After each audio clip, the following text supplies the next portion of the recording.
gracias por tantos que habéis venido, no esperaba tanta afluencia de público, y en especial gracias no solo al Departamento de Matemáticas, sino especialmente a Antonio y a Paco por su invitación a estar aquí. Como bien dicen, es mi casa, aquí estudié, aquí sufrí, posiblemente no sé si tanto como vosotros, pero desde luego me tocó estudiar mucho y trabajar mucho.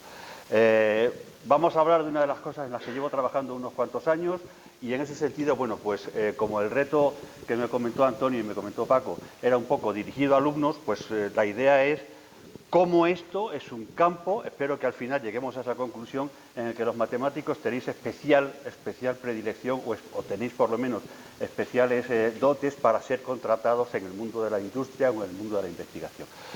Voy a contar de qué va un poco lo de hoy y luego ya, bueno, al final comentaremos cuáles son esas posibles alternativas que tenéis a la hora de ir a trabajar.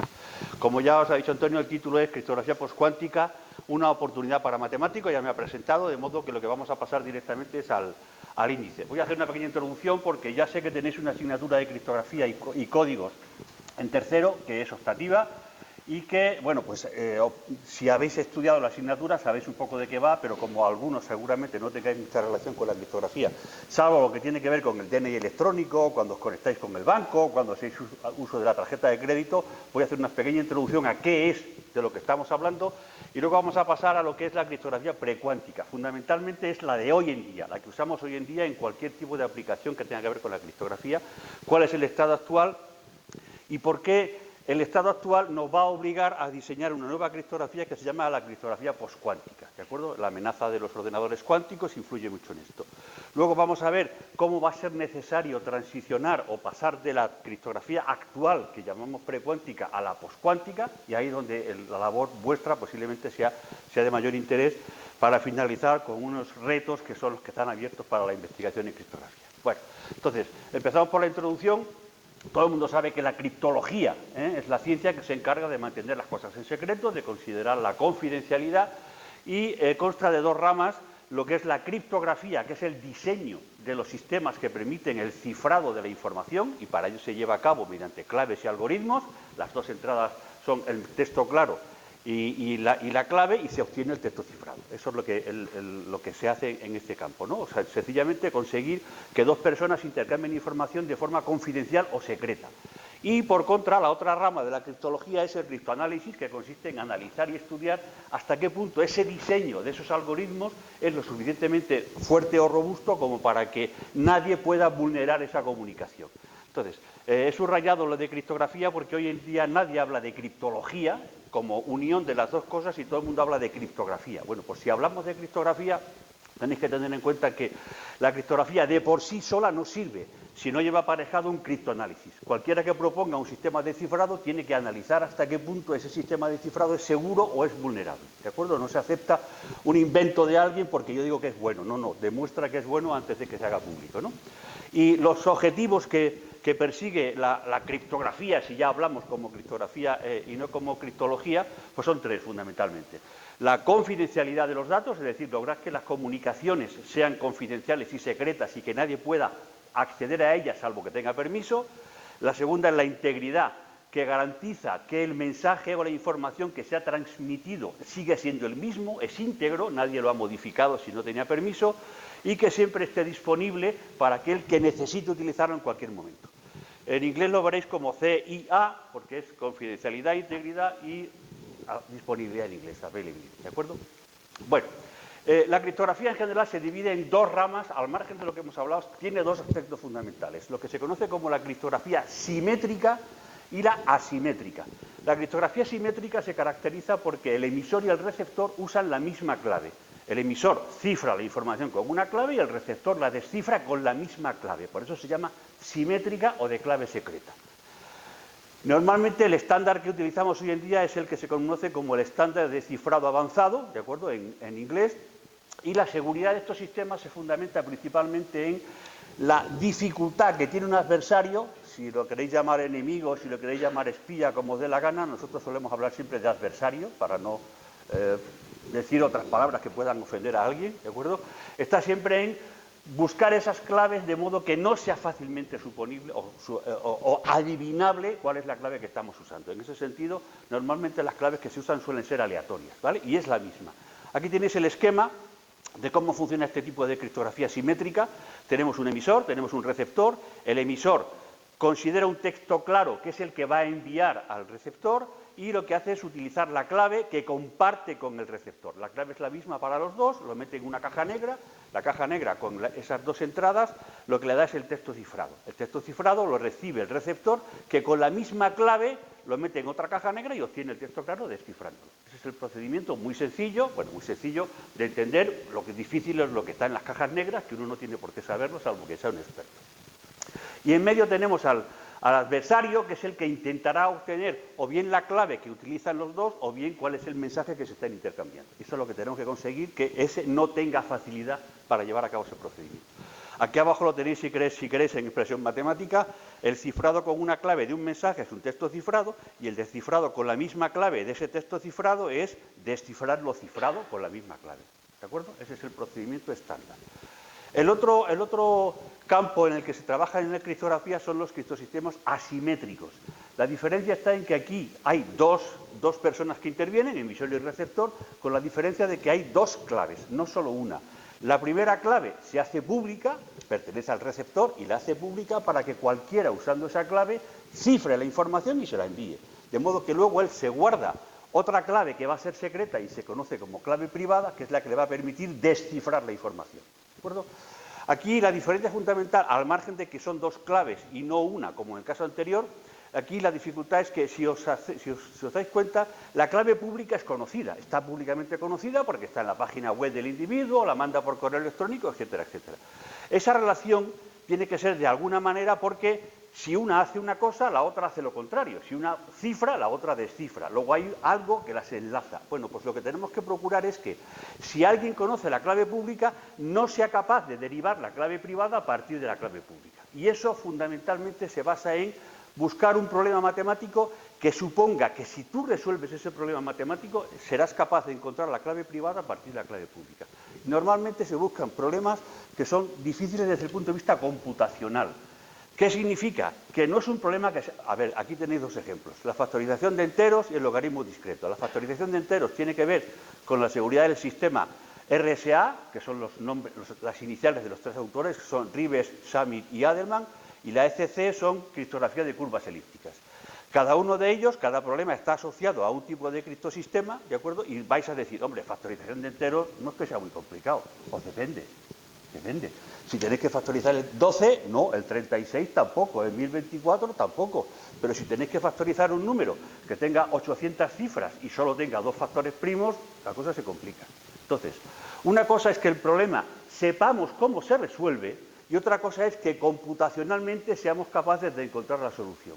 Cuando hablamos de problemas matemáticos computacionalmente difíciles, son problemas matemáticos que, aun sabiendo cómo se resuelve, teniendo un algoritmo que lo resuelve, teniendo un ordenador donde implementamos ese algoritmo, el tiempo que hace falta, tiempo que hace falta para encontrar la solución a ese problema son cientos de miles de años. Cientos de miles. O sea, 10 elevado a 40, 50, ¿vale? Años. Eso es difícil, No hago un sistema de ecuaciones diferenciales, con todo mi respeto, ¿de acuerdo? Eso es computacionalmente difícil, no matemáticamente difícil, porque sabemos que tiene solución, sabemos cómo se resuelve, pero no sabemos encontrar la solución, salvo que pasen muchos años. Y el esquema es muy parecido al anterior. Tenemos emisor y receptor, y aquí tenemos que el emisor lo que va a hacer es lo mismo, un texto claro, y va a utilizar la clave pública del receptor. Esa clave pública la mete en el procedimiento de cifrado, obtiene el texto cifrado, y el receptor va a utilizar ese texto cifrado y su clave privada, que solo él conoce, para obtener el texto claro. Entonces, como veis, es muy parecido, salvo que cambian cuáles son las claves que utilizamos.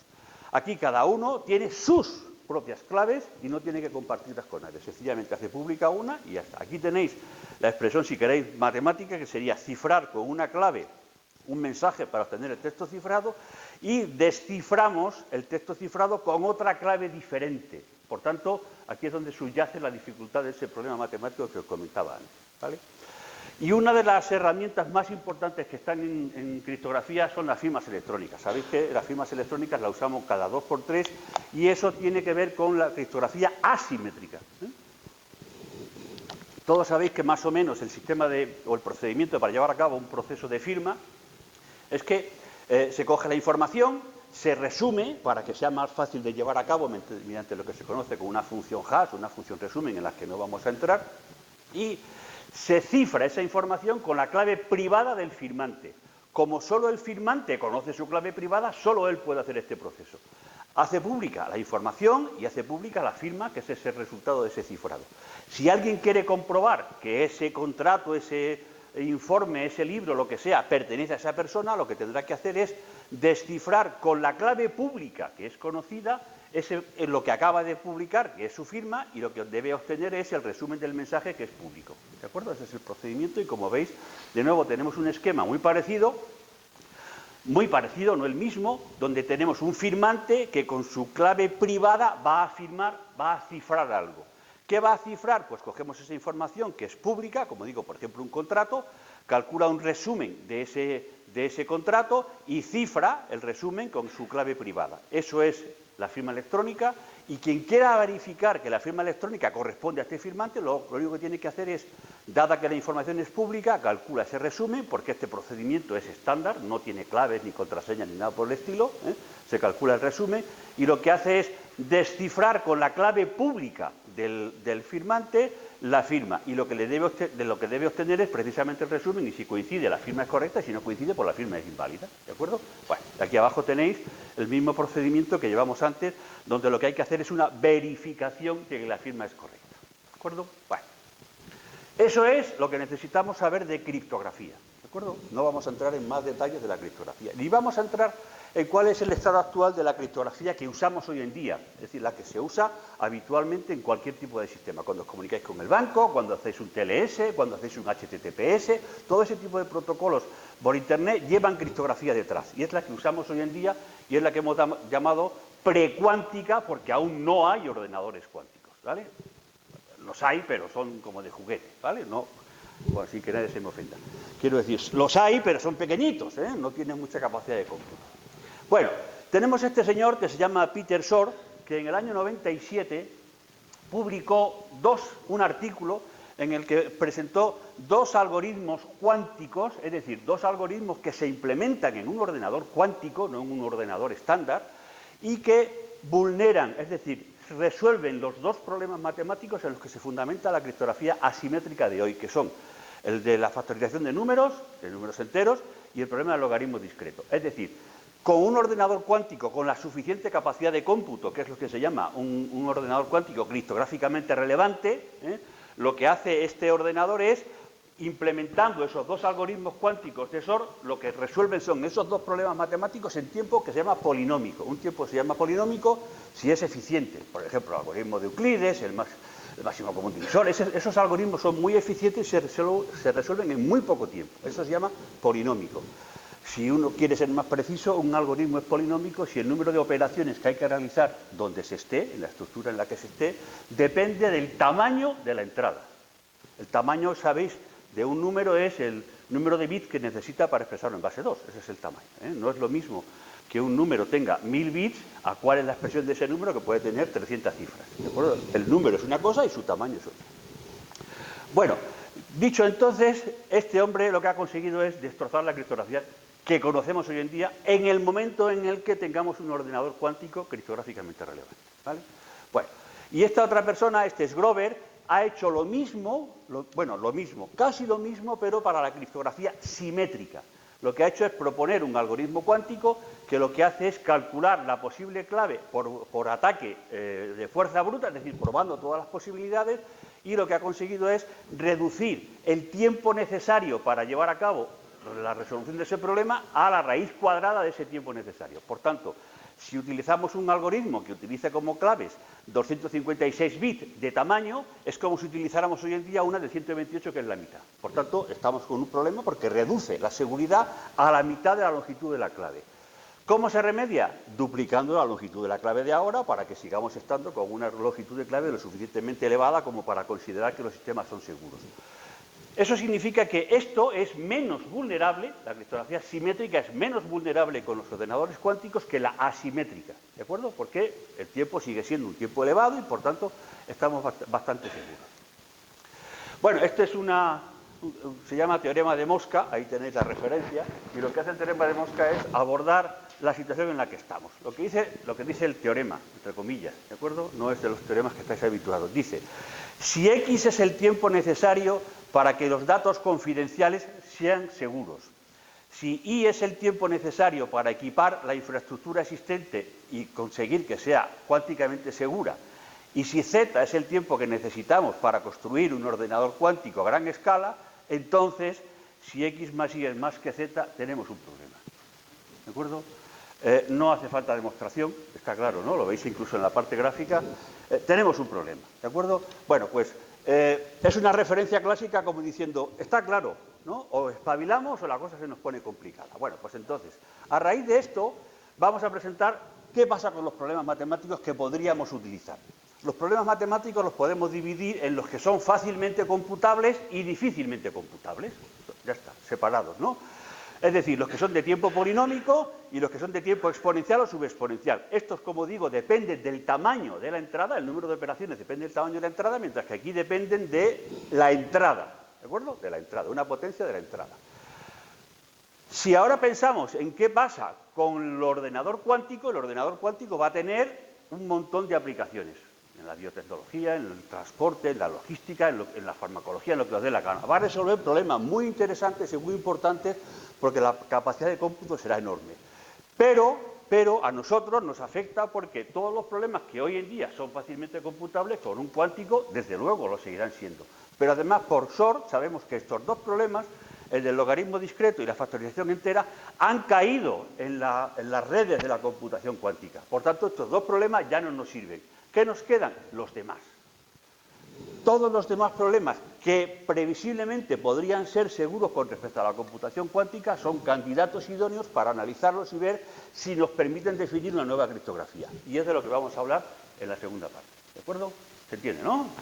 Bueno, vamos entonces a pasar a la criptografía postcuántica y cuáles son esos problemas matemáticos que nos pueden servir para hacer una definición de nuevos sistemas de cifrado y de firmas. Bueno, sabido que existen los algoritmos de SOR, el NIST, que es el Instituto Nacional de Estándares y Tecnología norteamericano, en el 2016 publicó una convocatoria internacional para que la comunidad criptográfica mundial hiciera propuestas de nuevos sistemas de cifrado, nuevos sistemas de firma para llevar a cabo la sustitución de los que tenemos, que son vulnerables, por otros nuevos. Fijaos que esa sustitución significa que si vamos a implementar esos nuevos sistemas de cifrado en un ordenador como el de ahora, lo que se le va a exigir es que sea quantum resistant, es decir, sea resistente a la computación cuántica, aunque esté implementado en un ordenador como los que tenemos ahora mismo. Eso es lo que estamos buscando. Desde ese punto de vista, como la criptografía simétrica parece que todavía va a aguantar unos cuantos años más, lo que importa al NIST es busquemos sistemas de cifrado o de encapsulado de claves, que viene a ser cómo intercambiamos una clave, y firmas digitales. Eso es lo que lo que le importaba al NIST en la 16. Y casualmente, o por las razones que fueran, las propuestas que se hicieron durante todo este tiempo original hasta que se ha resuelto, pues caían dentro de 5 áreas de las matemáticas. Sistemas de ecuaciones cuadráticas en varias variables, isogenias de curvas elípticas, funciones resumen o funciones hash, códigos correctores de errores y retículos. Seguramente que a los que estáis haciendo el grado os suenen algunos de esas áreas, ¿no? Lo mismo no todas, pero por lo menos alguna de ellas. No vamos a entrar en todas, porque ni tenemos tiempo, ¿de acuerdo? Y algunas son más complicadas y necesito más herramientas y, por tanto, siguiendo algunas recomendaciones y consejos, voy a evitar algunas de ellas, ¿de acuerdo? Las que están en azul son aquellas en las que han tenido éxito y, por tanto, existen sistemas de cifrado o firmas basadas en esas áreas.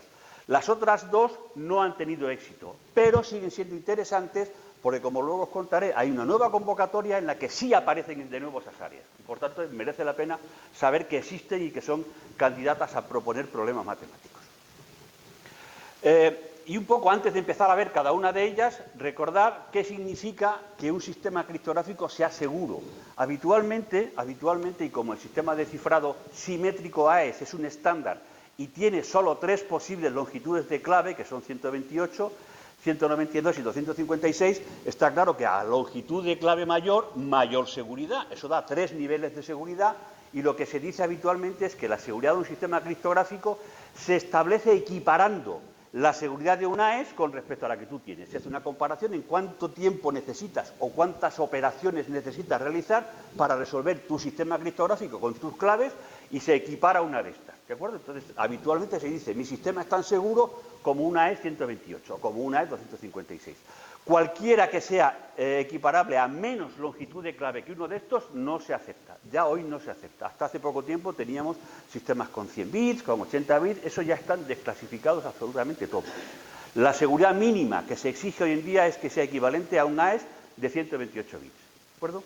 Bueno, ¿cómo se hace esa comparativa? Pues se hace utilizando lo que se llaman las pruebas de reducción. Y una prueba de reducción es, como tenéis aquí, un problema matemático computacionalmente difícil de resolver, ya sabemos de qué estamos hablando, ¿de acuerdo? De modo que decir o afirmar que un sistema criptográfico es demostrablemente seguro, según una definición de seguridad, equivale o significa que se puede demostrar que vulnerar el sistema criptográfico es lo mismo que romper el sistema matemático que acabamos de proponer, pero computacionalmente y en tiempo polinómico. Eso significa que podemos decir que la seguridad de un sistema criptográfico se reduce a la seguridad del problema matemático. ¿Queda claro? Un problema matemático es difícil, a partir de ahí elaboramos un sistema criptográfico y tenemos que garantizar que romper el sistema criptográfico es equivalente, de alguna manera, a resolver el problema matemático. Y eso es lo que nos da la seguridad de que el problema matemático es difícilmente computable y podemos definir sistemas de cifrado basados en ellos. ¿De acuerdo? Bueno. ¿Qué ha hecho el NIST durante estos años? Pues lo que ha hecho el NIST ha sido, en el 2023, fijaos que la convocatoria se hizo en el 2016, ha ido publicando, borrando, eliminando aquellos sistemas que se habían propuesto que no eran seguros porque otros investigadores habían demostrado que eran inseguros. Al final, lo que ha hecho ha sido publicar tres borradores de los 5 estándares que existen hoy en día. Ha publicado 3 borradores, que son estos 3, y en agosto publicó las versiones definitivas de los estándares. Es decir, estos 3 sistemas son ya estándares. Si seguimos teniendo AES como estándar, RSA como estándar y curvas elípticas como estándares, ahora tenemos otros 3 estándares nuevos, que son el MLChem, el MLDSA y el SLH-DSA. Fijaos que lo que acaba en DSA es algoritmo de firma digital, lo cual significa que tenemos 2 firmas y un KEM, que es un mecanismo de encapsulado de claves. Y la situación que tenemos es esta.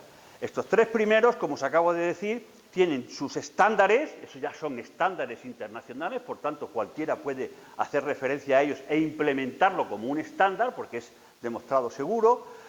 Cada uno de esos 3 procede de una propuesta original que se llamaba Crystal Kyber, Crystal Dilithium y Sphinx. Supongo que los más jóvenes sí saben de qué estoy hablando cuando hablo de Kyber y de Dilithium, ¿no?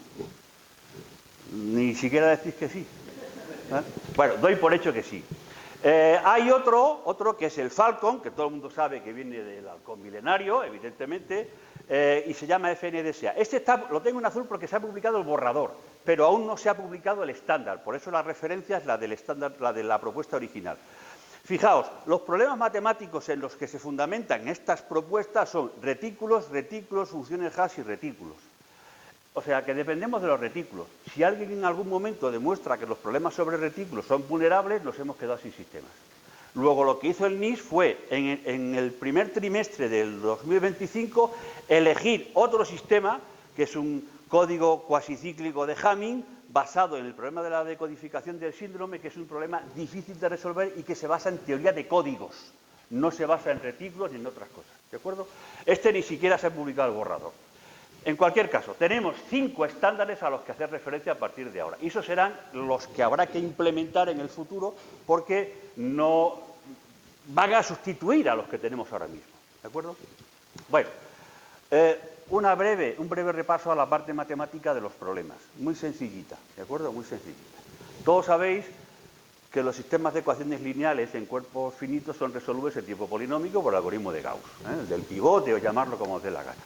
Sin embargo, resolver un sistema de ecuaciones cuadrático en un cuerpo finito es un problema NP completo. Bueno, no sé si habéis estudiado teoría de la complejidad, pero los problemas se dividen en los P, los NP, los co-NP, los NPJ. Bueno, difícil. Es decir, no se conoce en general ningún algoritmo eficiente que resuelva el problema. Eficiente significa tiempo polinómico, ¿de acuerdo? Luego, no existen o no se conocen. Luego, es un buen candidato para definir sobre él un sistema de cifrado. Entonces, la criptografía multivariante cuadrática es una criptografía que permite definir sistemas de cifrado y esquemas de firma donde el problema que se considere sea el problema multivariante cuadrático. ¿Cuál es el problema multivariante cuadrático? Pues aquí ya son matemáticas, ¿vale? Son matemáticas. El problema multivariante cuadrático consiste en determinar una solución en n indeterminadas de un cuerpo finito a un sistema de ecuaciones donde cada ecuación es un polinomio en grado 2, ¿de acuerdo? Y aquí tenéis las expresiones. Tenemos m polinomios de grado 2, es decir, en x y xj, puede ser la misma o no, es un polinomio de grado 2, tenemos un montón de ecuaciones y se trata de resolver ese problema. Como son polinomios, son ecuaciones de grado 2, no sabemos cómo resolverlas. Luego es un buen candidato. ¿Está claro? ¿Vale? No os cuento cómo se hace. Que sepáis que el problema matemático, que sí entendéis, es este el que subyace, ¿vale? Bueno, otro de las que había eran las curvas elípticas. Yo creo que todo el mundo sabe que es una curva elíptica y si no la definición es sencillita porque una curva elíptica en un cuerpo cualquiera es una curva plana no singular, es decir, ni cúspides, ni nodos, ni cosas extrañas, es una curva plana no singular, viene dada por una ecuación, que es la ecuación de Weierstrass, que es de este estilo. La ecuación de Weierstrass, aquí veis que tiene un polinomio en x e y en y cuadrado, y este es un término en x. Si una curva, por ejemplo, esta que tenéis aquí, la representáis en r cuadrado, pues es una curva y es una curva, ¿de acuerdo? No hablo ni del género ni de nada por el estilo. Una curva elíptica, ¿vale? Es una curva en el plano que tiene esa pinta. Pero aquí estamos hablando de una curva que tiene infinitos puntos, como todas las curvas del plano, ¿vale? Sin embargo, cuando hacemos esa curva en un cuerpo finito, la cosa cambia. En un cuerpo finito son puntos aislados. Entonces, la misma curva en R tiene infinitos puntos, en F97 tiene 90 puntos. ¿Cuál es la ventaja de las curvas elípticas? Que las curvas elípticas con el punto del infinito, cuando se define la operación de suma, es un grupo. Si es un grupo, podemos sumar puntos, podemos calcular sumarlo muchas veces, es decir, multiplicar un escalar por un punto con estructura de grupo. Y eso permite definir un sistema de cifrado basado en ella. Entonces, solo la definición. Solo la definición. Normalmente, os he comentado antes que uno de los problemas era el logaritmo discreto, ¿os acordáis? ¿No? El logaritmo discreto, que es el logaritmo, pero en un grupo finito. El logaritmo discreto, como todo el mundo sabe, es, dado una base, calcular el exponente, que hay que elevar la base para que dé otro número. El logaritmo de toda la vida de bachillerato, ¿no? Bueno, discreto significa que se hace en un grupo finito, que es más complicado porque los grupos finitos tienen otra estructura. En el caso de la curva elíptica, como la operación no es el producto, sino que es la suma, lo que se hace es sumar puntos y la suma de dos puntos da otro punto. Luego, el logaritmo aditivo no es calcular el exponente, sino calcular el número de veces que hay que sumar un punto para que dé otro. ¿De acuerdo? Y son aproximadamente igual de difíciles el multiplicativo que el aditivo. De hecho, el aditivo es un poco más difícil porque la operación de suma da menos recursos. Bueno, pues como el logaritmo discreto aditivo se puede resolver por el algoritmo de Shor, lo que hay que hacer es definirse curvas elípticas de otra manera, utilizarlas de otra manera. Bueno, se basa en las isogenias de curvas elípticas. La curva elíptica se da como el conjunto de los puntos que cumplen una ecuación y el neutro, que es el punto del infinito. Si tenéis dos curvas elípticas, se vería sobre un cuerpo finito, se define una isogenia como una aplicación entre las dos curvas, de modo que es un morfismo racional, todo el mundo sabe qué significa, que se expresa racionalmente en los coeficientes del cuerpo, es un homomorfismo de grupos. ¿Por qué? Porque como tenemos definida la suma en las dos partes, pues la suma va a la suma, ¿de acuerdo? Y eso significa que el neutro va al neutro y que el inverso va al inverso y todo funciona maravillosamente. Bueno, pues dos curvas son isógenas, existe una isogenia. ¿Está claro? Vale. Bueno, pues a partir de esto, si uno utiliza el núcleo de una isogenia y lo usa como parte privada y secreta, se puede definir un sistema de intercambio de claves de modo que dos personas definen dos isogenias distintas y al final acuerdan una isogenia común en base a esa parte secreta que tiene cada uno. Y hasta aquí puedo hablar, ¿vale? Si alguien quiere saber más, pues a los libros, ¿de acuerdo? Vale. Y la otra parte que os he dicho que era más interesante eran los retículos, porque hay 3 estándares basados en retículos. 3 estándares. Bueno, un retículo, como bien sabéis, de dimensión n en Rn es un, ahí tenéis, ¿no? Es un subgrupo aditivo discreto que se puede definir nada más que considerando una colección de vectores linealmente independientes. Si se coge entero, pues tendríamos un retículo en todo el espacio, y si cogemos menos, pues tendríamos un retículo más pequeño. Y se consideran las combinaciones lineales enteras, solo las enteras, es decir, los múltiplos enteros de los vectores que estamos considerando. Y eso es un retículo, ¿eh? Entonces tenemos una base, tenemos la matriz de la base, y aquí tenéis un ejemplo de un retículo en 2 dimensiones. Es una malla, ¿no? Los ingleses lo llaman lápices, ¿no? Pues es una malla, es un retículo. Y lo que tenemos aquí es un retículo finito. Los puntos del retículo solo son los puntos negros, los que están así que se ven menos no forman parte del retículo, y aquí tenemos 2 bases que generan el mismo retículo. Fijaos, esta base roja, si la vais multiplicando en positivo y en negativo, da todos los puntos. La base en azul le pasa lo mismo. Luego tenemos un ejemplo de 2 bases que definen el mismo retículo. ¿Cuál es la diferencia? La diferencia es que estos 2 vectores de esta base son casi perpendiculares y casi de la misma longitud. Luego podemos decir que es una base casi buena. Mientras que esta base es mala porque los vectores son de muy diferente longitud y el ángulo no tiene nada que ver con 90 grados. Eso es lo que suele pasar cuando se da una base aleatoria dentro de un retículo, que las bases son malas. Y no hay manera de convertirlas en una base ortonormal y mucho menos ortogonal, porque no hay vectores perpendiculares.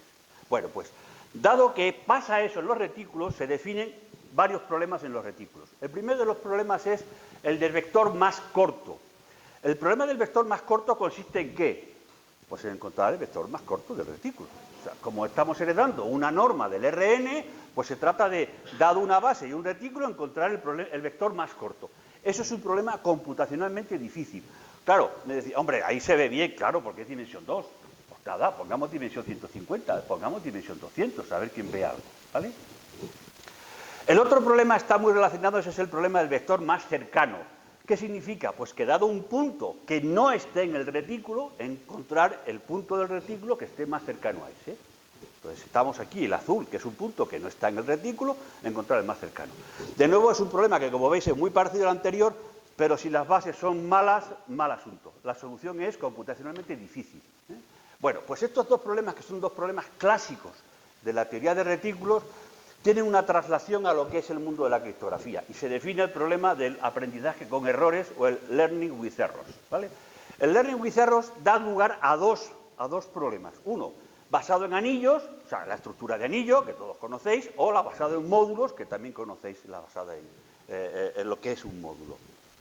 ¿Cómo se define el problema, el learning with errors? Pues se define de la siguiente, se parametriza con un número entero, un número primo y una distribución de probabilidad. De modo que, para que nos hagamos una idea, buscamos un vector aleatorio y secreto de zq elevado a n. Fijaos que zq elevado a n son números enteros menores que q y con n coordenadas, ¿no? Eso todo el mundo lo entiende. Y esa distribución lo que hace es elegir un vector, otro vector, ¿de acuerdo? No uno secreto, sino otro vector del mismo sitio y un vector de error en z módulo q. De modo que la salida de esta distribución de probabilidad va a ser el primer vector que ha calculado de forma aleatoria y un elemento de z módulo q que se calcula haciendo el producto escalar de los 2 vectores, el secreto y el que acabamos de calcular, y al que se le suma un error. Si os podéis hacer una idea, si este vector es secreto, ese vector acabará siendo la clave privada del usuario y lo demás va a ser la clave pública. ¿Por qué? Pues porque esto no hay quien lo resuelva si estamos metiendo un error por medio. Ese error hace que ya no haya manera de utilizar ni sistemas ni Gauss ni nada por el estilo. El error hace que eso no se pueda resolver, ¿de acuerdo? Lo hace computacionalmente difícil. Dicho de otra forma, bueno, hay 2 versiones del problema del learning with errors. El problema de búsqueda consiste en, dados una colección de muestras aleatorias, los A sub i con los B sub i asociados, que se calculan como ya habéis visto aquí antes, y dado un error, lo que tenemos es una colección de muestras, cada una de ellas calculada de la misma manera, y el problema es, diga usted quién es la S. ¿Vale? Eso es computacionalmente muy difícil de resolver. La otra versión del problema es el problema de decisión. No es el de buscar la solución, que sería la S, sino el de decidir si dadas dos colecciones de este estilo, las dos o una de ellas se ha generado de esta forma y la otra es aleatoria. Eso es otro problema que no nos vamos a meter en más. Bueno, esto, si en lugar de definirlo sobre un z módulo q, lo definimos sobre un zq de x módulo un polinomio ciclotómico, ya no quería haber dicho lo de ciclotómico, pero si lo definimos en un anillo de polinomios finito, ¿de acuerdo? Los elementos, los vectores, no van a ser vectores, van a ser polinomios. Y esos polinomios se pueden escribir como vectores si nos quedamos solo con los coeficientes de los grados, porque son finitos. Y se trabaja en un anillo si consideramos producto de polinomios dentro del anillo.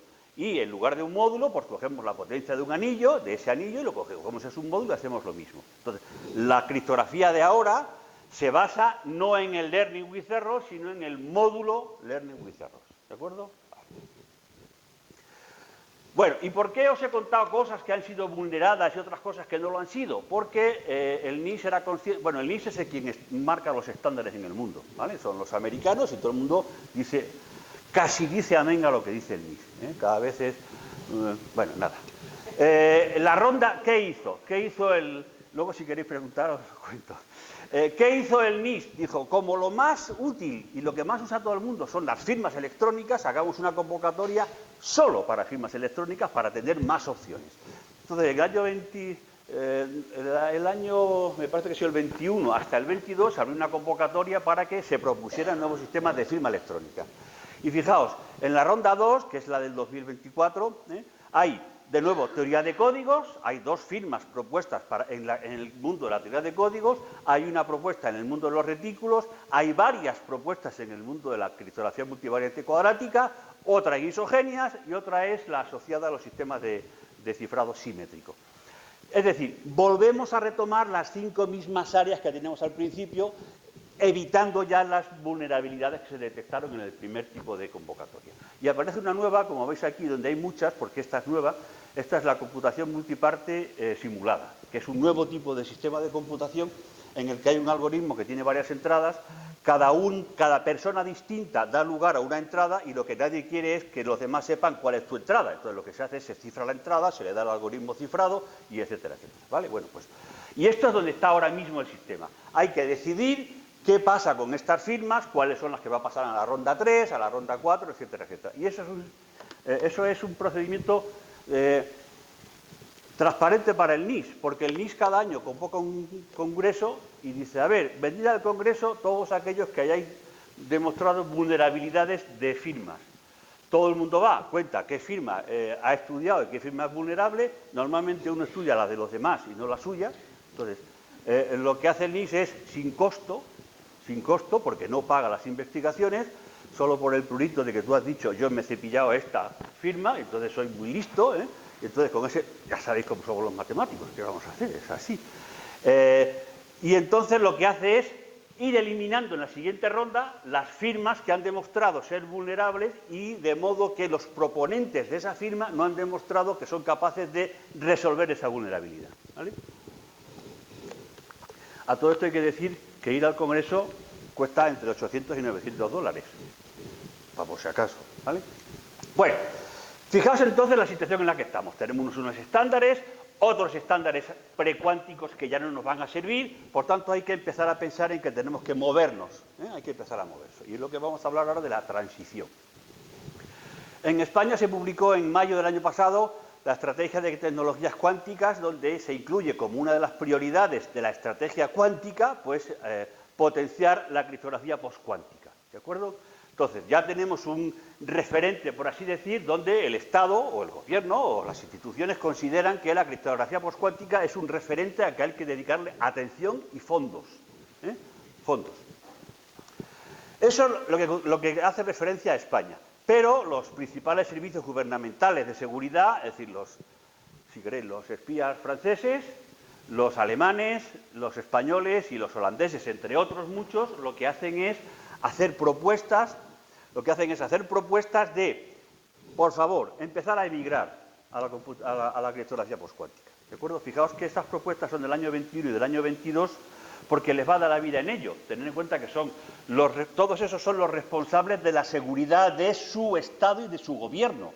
Incluye defensa, asuntos exteriores, interior, etcétera, etcétera. Por tanto, si no se hace esa emigración hacia la nueva criptografía, todo lo que tenemos cifrado con la vieja podrá ser vulnerable. ¿De acuerdo? Por eso tiene mucho interés en que eso se lleve a cabo.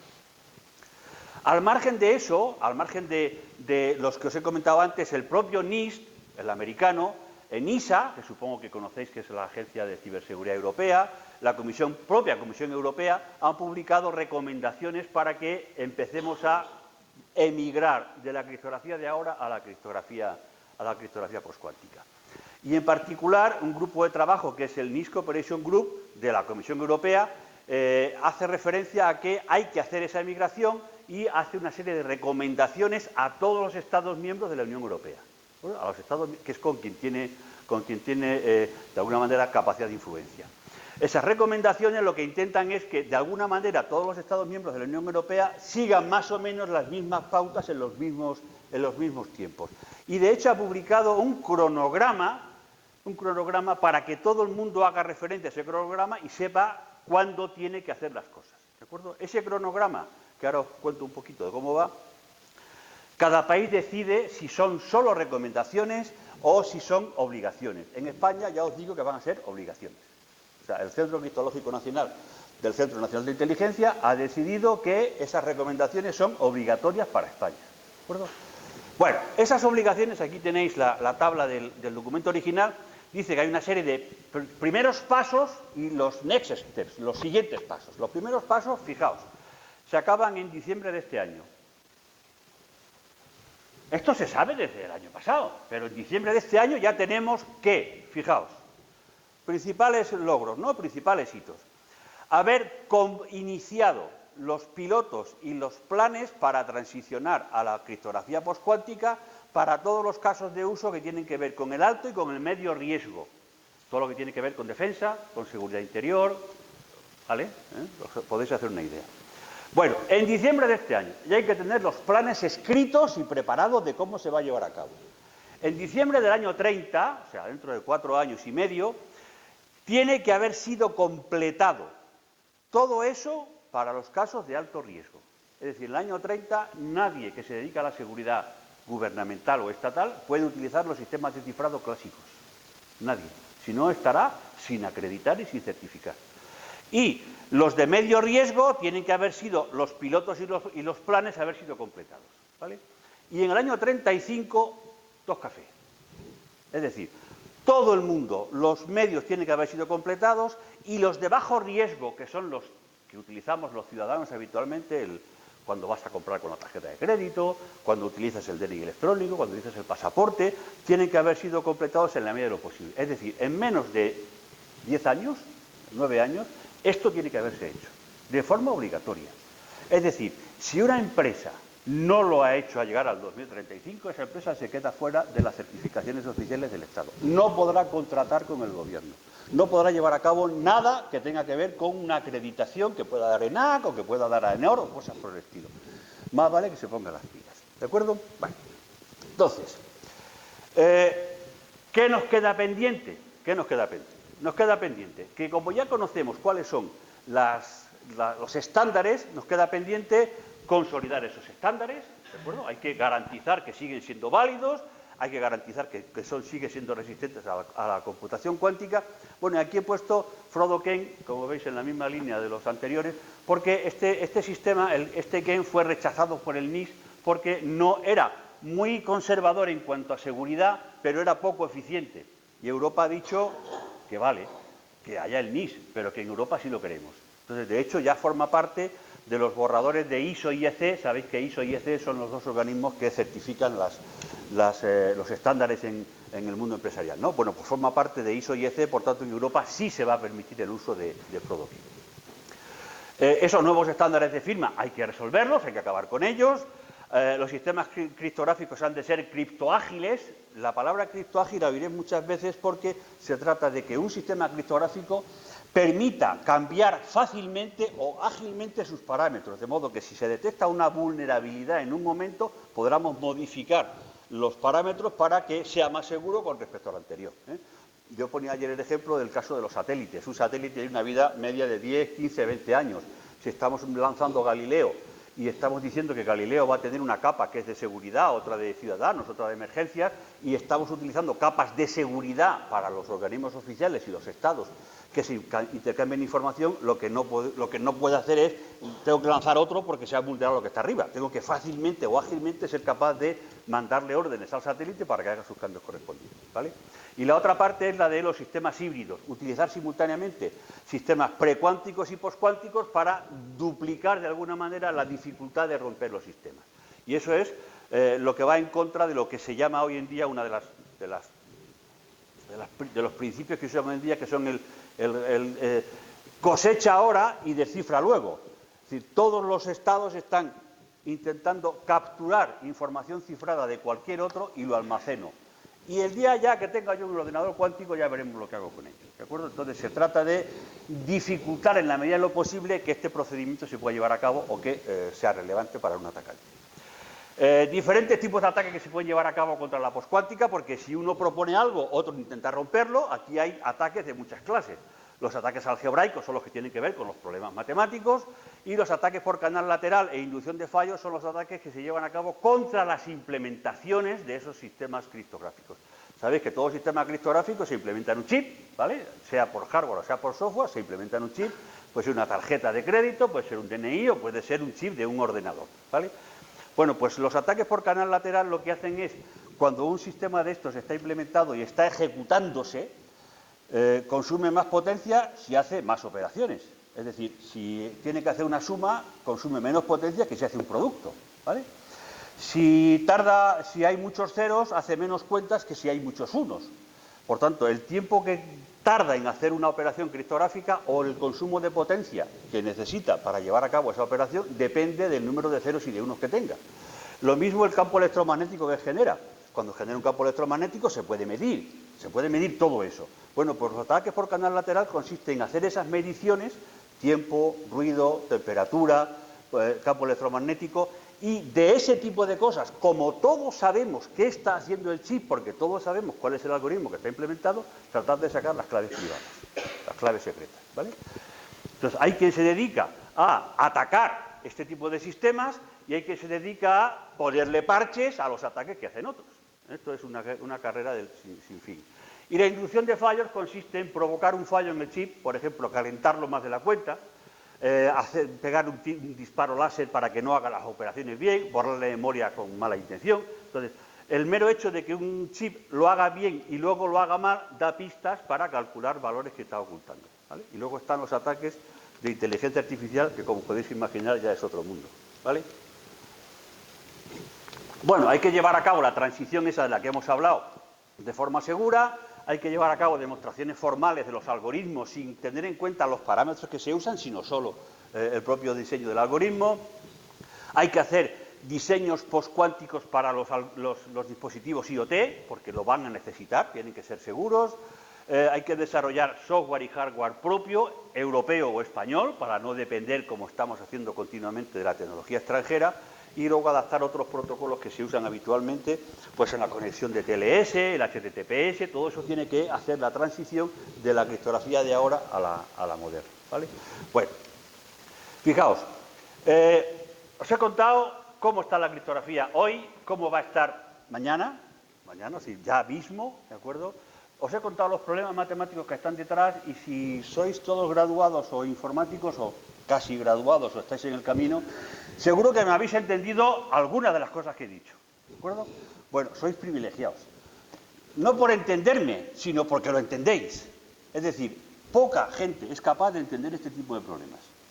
Como hay muy pocos que son capaces de entender este tipo de problemas, salvo que nos metamos en el mundo de la ingeniería avanzada o de las matemáticas avanzadas, hay empresas como estas que están buscando matemáticos como locos.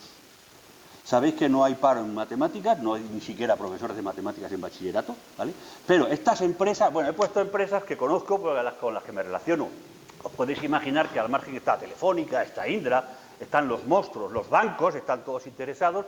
Y estas son empresas, bueno, pequeñas y no tan pequeñas, que los que se dedican es a diseñar sistemas criptográficos para que los emplee el Ministerio de Defensa, el Ejército, las Fuerzas Armadas, etcétera, etcétera, etcétera. Y están como locas buscando matemáticos. Porque, fijaos que, bueno, a título de broma, de ayer, la estuvimos comentando, es empresas que buscan matemáticos, incluso de matemática pura.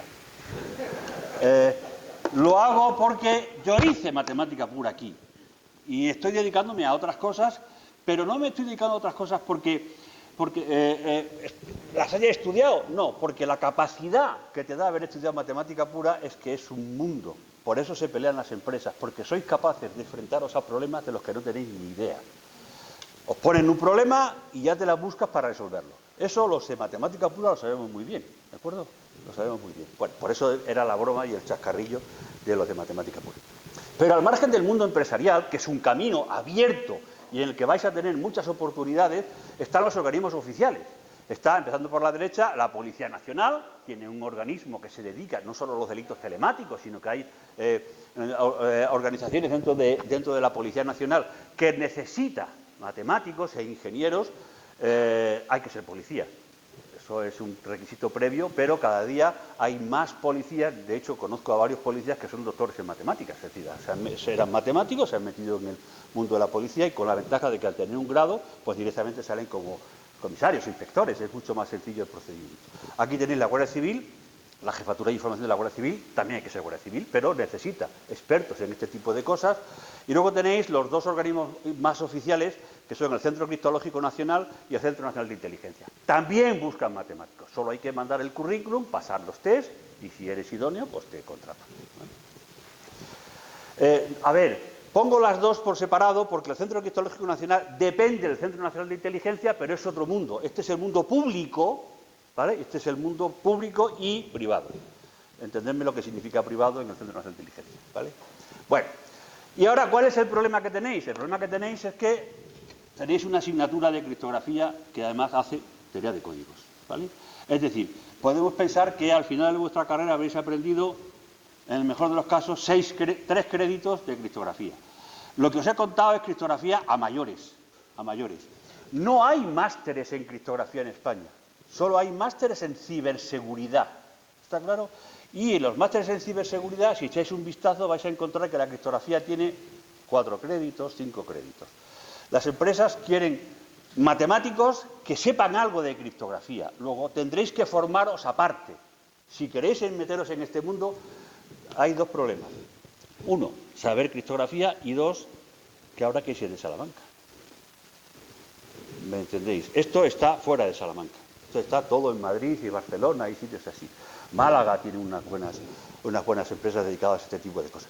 Pero es un mundo distinto al que podéis tener. Quiero decir que no se trata de que todo el mundo se apunte aquí, vais a sobrar. Lo que hace falta es que sepáis que tenéis otras opciones distintas a las que podéis haber pensado que pueden ser de interés.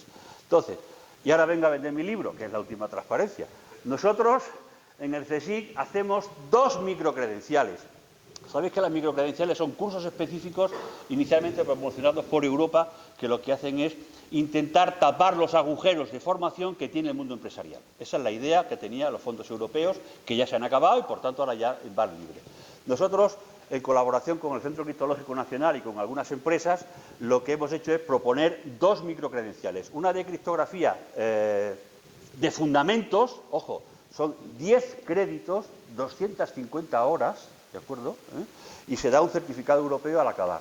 Y luego hay una criptografía avanzada, que es la que va con relación a lo de la criptografía postcuántica, de otros 10 créditos y otras 250 horas. Es una de las ofertas.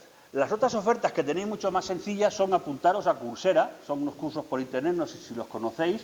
Hay cursos de criptografía por internet y os podéis apuntar, buscaros fundamentalmente cursos que den titulación, que den certificado, porque si no, no tendréis forma de garantizar ante un externo, a una tercera parte que lo habéis hecho, ¿de acuerdo? Solo que sepáis que existen alternativas. Bueno, y aquí están las referencias de las cosas que os he puesto antes, ¿vale?